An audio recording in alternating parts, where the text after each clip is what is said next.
Salut tout le monde. Je prends 1 minute et demie, 2 minutes pour vous expliquer 2 éléments importants à comprendre par rapport à la C1 qu'on va faire tout à l'heure. Alors, j'ai mis le plan au tableau, là, mais dès que je ferme l'écran puis je rouvre, ça ne marche pas. Donc, la première chose que je vais vous présenter, c'est comment que le document a été divisé. Donc, la première page, c'est l'explication du jeu de la roulette. Puis la deuxième page, on vous explique les tâches que vous avez à faire. Ça fait que j'ai mis en rouge les tâches qui concernent la partie 1. Donc, dans le document, quand vous allez virer cette page-là, vous allez voir, c'est marqué partie 1, introduction, calcul et conclusion. Donc, ce qui est en rouge va dans la partie 1. Fait que là, ici, j'ai marqué David demande d'abord aux élèves quelle stratégie a la meilleure espérance de gain. Donc, la partie 1 concerne uniquement l'espérance de gain. Quand vous allez avoir terminé ça, vous allez revenir à la notion, à la partie 2. La partie 2, il faut répondre aux questions qui sont en lien avec ce qui est en bleu ici, dans la partie 2. Fait qu'ici, on dit pour la simulation de jeu, David offre 120 jetons de 1$ et les jetons vont être distribués selon une répartition proportionnelle. Puis là, j'ai marqué en parenthèse que c'est en lien avec un élément du module 7.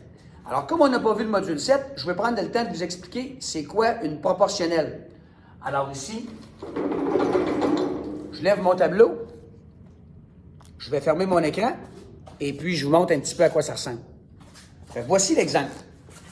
Si, par exemple, on doit distribuer 50 jetons, je vais aller ouvrir la lumière. Donc, si on doit distribuer 50 jetons de façon proportionnelle, admettons que j'ai 3 groupes. Un groupe de 9 élèves, un groupe de 15 élèves, puis un groupe de 6 élèves. J'approche ma caméra encore un petit peu, ça va être mieux. Comme ça.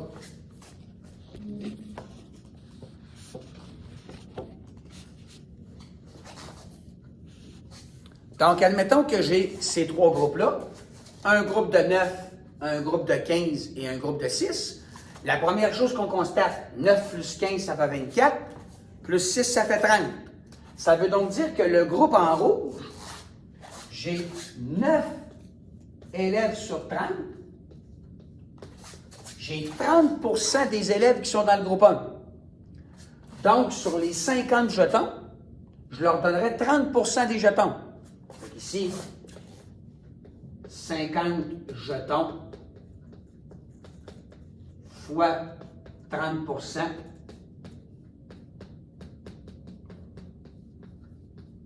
Le groupe 1 aurait ici 15 jetons.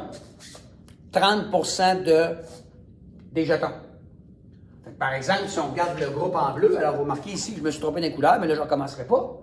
Alors, le groupe en bleu, j'ai 15 élèves sur 30, ça fait 50%. Puis 50% des 50 jetons, ça fera 25 jetons. Alors, dans la partie 2, vous avez 120 jetons à distribuer en proportion des élèves qui sont dans chaque groupe, qui ont des stratégies de votation différentes. J'en profite pour vous dire en conclusion que j'ai prévu pour la partie 1 en rouge 3 indices qui vous font passer de A+, à A- à B+. Et c'est la même chose pour la partie 2, 3 indices. Alors, je vous laisse là-dessus, et puis, bonne période.